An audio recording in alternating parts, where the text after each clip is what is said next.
Dots are the most frustrating tier 1 evidence to get in my opinion, so let's fix that and make it easier by showing you how you can test for dots ghost and not even need to get dots. Now disclaimer, this is going to require that you do have most of the items unlocked. Let's start with the Wraith. Wraith is not going to step in salt at all, rather simple. Place down some salt into the ghost room. You also want to kind of set up motion sensors so you can keep track to see does the ghost cross the motion sensor and not step in the salt. You'd think it'd be okay. Yeah, it set off the motion sensor and did not go through the salt. So that's like the best way to tell that it is a Wraith. But if the ghost room is kind of big and you want to put it in a more confined space like a hallway, put some salt down, lure the ghost to you during the hunt, see if it'll step in the salt, smudge it, and run to your hiding spot. If you don't have salt unlocked, Wraiths also have an ability where they can teleport to the player from anywhere in the map, and it's going to give off an EMF 2 reading just like this. Oh, Wraith just teleported to us. If you ever see an EMF reading like that, EMF 2, and it doesn't do anything, that's the Wraith's teleporting ability. See? So if you do happen to get a random EMF 2 reading and you're like, this is weird, nothing happened, definitely want to think Wraith. Verify with salt if you can. We'll talk about Banshees, which are another ghost that can roam to players and specifically their target. So it's going to depend if you're playing multiplayer or single player. It's obviously single player, you're the only target. Now, one thing to keep in mind, for the Banshee to roam to you, it does have to be on the same floor as you. So if you are on the same floor as the ghost room and you feel like the ghost is kind of following you around, interacting with things no matter where you are, you definitely want to start thinking Banshee. Now, the best way to verify a Banshee in multiplayer, test to see who doesn't die, because then that's the target, right? But that's kind of tricky. So I do not advise doing that. The best way is going to be with the paramic and hoping that you can get the Banshee to scream into the paramic, which sounds like this.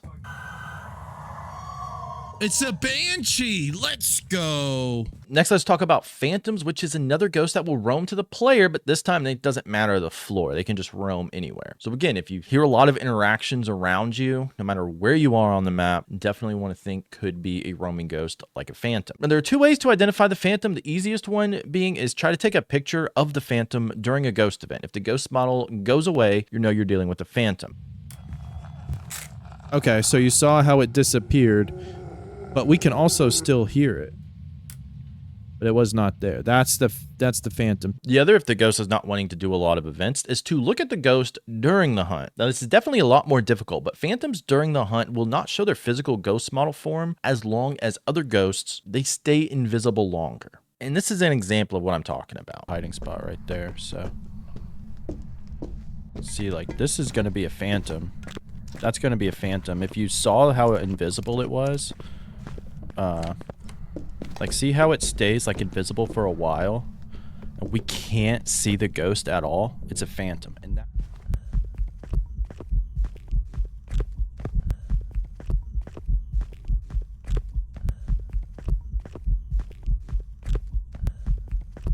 Next, let's talk about what like the opposite of a Phantom would be, which is going to be the Oni. So Onis are opposite in the fact that they actually stay visible during the hunt longer, where you'll see the ghost model longer than other ghosts. Now, it can definitely take some time to spot, but here's some examples of that.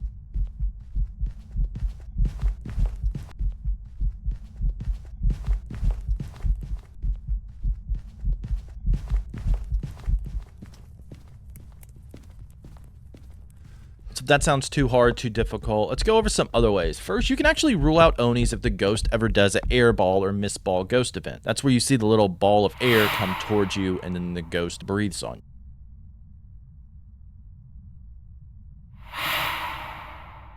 Onis are also one of the most active ghosts in the game, so if it does seem to be very active, especially with ghost events, and you don't get that miss ball, you definitely want to start thinking Oni. Oni's ghost events will also drain your sanity by 20% compared to 10% that other ghosts do, so if you are playing with sanity monitor, you can double check that to see if after a ghost event your sanity has really tanked. Onis are one of my favorite ghosts to play against just because of how active they are. It definitely makes for a more fun environment. Onis are also my most common ghost, no idea why. Yureis are definitely going to be one of the more annoying ghosts to verify, and really the only way you're going to be able to do this is with its door slam ability. So first, Yureis are the only ghost outside of a ghost event or a hunt that can interact with front door. So they can use their door slam ability on it to close the door fully, and it will drain 15% of sanity any player nearby. Yureis can also do this with other doors in the house as well, and you want to be listening for like a double door touch sound.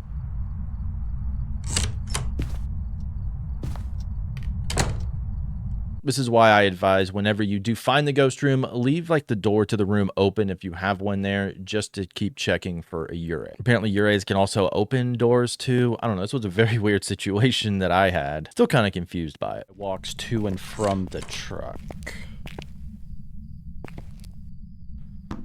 That was very weird. But now let's talk about yokais. There are a couple ways to figure out a yokai. They have an early hunting ability where if you talk near the yokai at 80% sanity, they can start hunting you. Guess you're over here. Hello, hello, hello. There we go. They also have spirit box as a piece of evidence, so definitely be careful of that. But also, if you are playing with other players, keep this in mind. Sometimes that ability can be kind of hard to trigger, so I don't really rely on that as a method of testing for a yokai. Best way is going to be to check during a hunt. So yokais cannot detect your electronic equipment or your voice until they are 2.5 meters away. This is super low compared to every other ghost. Best way I recommend doing it is like hiding behind a counter and seeing if when you turn on your flashlight or activate your radio, the ghost comes right for you. If it doesn't, chances are you're dealing with a yokai. A couple things to note about the Raiju. So they can actually hunt you early at 65% sanity when it is around active electronic equipment. And since all of its evidences revolve around electronic equipment, chances are high that's going to be the case. So just be careful. Raijus will also speed up around electronic equipment. So if you are hiding during the hunt and you hear like a speed change where the ghosts go from normal speed to getting a lot faster and it happened to be around electronic equipment, think about that. You can also check to see if the next hunt take away all the electronic equipment out, see if it's just normal speed. But this is an example of what that sounds like.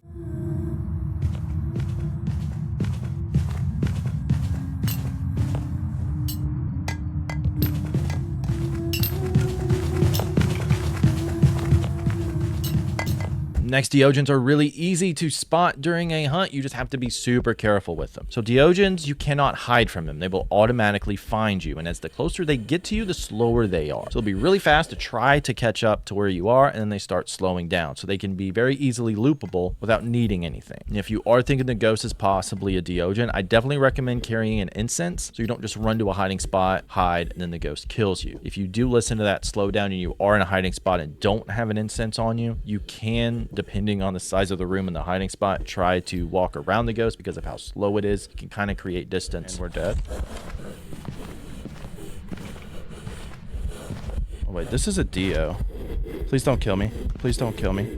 Please don't kill me. But really, I recommend listening. Do you hear the ghost come in really fast at you and then start slowing down? That's the best way to determine a Deogen. These are very interesting ghosts in that they are either going to be super fast, super active, or super slow and not active at all. It all depends on how much you age them. The way Thays work is they will check to see if a player is in the ghost room with them every 1 to 2 minutes approximately. And if a player is in there, it's going to age them. So they start out super active. You may have a lot of ghost events, a lot of interactions early, and they can start hunting you at 75% sanity. They're also super fast at 75% sanity. If it hunts you, it's going to be very hard to get away. So if you are thinking it might be a Thaye, start to put crucifixes down and have some incense ready. But if you max age out a Thaye, it won't hunt again until 15% sanity. They won't be active at all, and they will be really slow. So this is what it sounds like when they are super fast.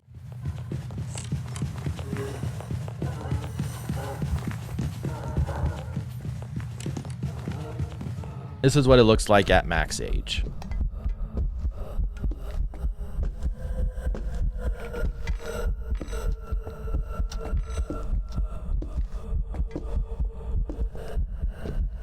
So the best way to kind of test for a Thaye is, do you hear a difference over time between hunts? Does it get slower? Another important thing to note is that the Thaye do not speed up in line of sight. So if it's really slow, you can just infinitely loop it without even needing it to sprint. But be in the ghost room as the ghost, age it, see if it slows down over time. That's going to be the best way. And I left the most annoying dots ghosts last. And depending on the setting you're playing, Goryos are going to be almost impossible to determine without getting dots. So the only way to really test for a Goryo is to see, does the ghost ever change ghost rooms? And does it ever roam really far? Well, if you're playing on amateur, for example, the ghost is never going to change ghost rooms. So you kind of just have to rely on other stuff. Now, Goryo dots are annoying to look for because nobody can be in the room as the dots. You can only see it on video camera as well. But really, the best way to verify a Goryo is just going to be test for everything else if you can't see the dots. So Goryos also have EMF5 and UV as evidence. And you can kind of easily eliminate the other ghosts that have those same pieces of evidence. evidence. For obakes, you should easily be able to tell if there are ghost orbs there or not in the room, so you can go ahead and mark it out. If the ghost ever turns off the breaker, you can mark off a djinn. Just keep checking for freezing as well, and since the ghost won't change ghost rooms, you should be able to know where it is. Same thing with ghost writing, just check it every now and then. If you are playing with 3 evidence and the ghost throws the book and does not write in it, you know you can mark off ghost writing. Now, there are tests that you can do for each of these ghosts. They are kind of complicated, more in depth, so click or tap the screen now to start with the myling test as I show you the best way to do that. Special thank you to all of the channel members for the extra support. I really appreciate it. Thank you everybody for watching. Happy hunting. Let's go learn the myling test.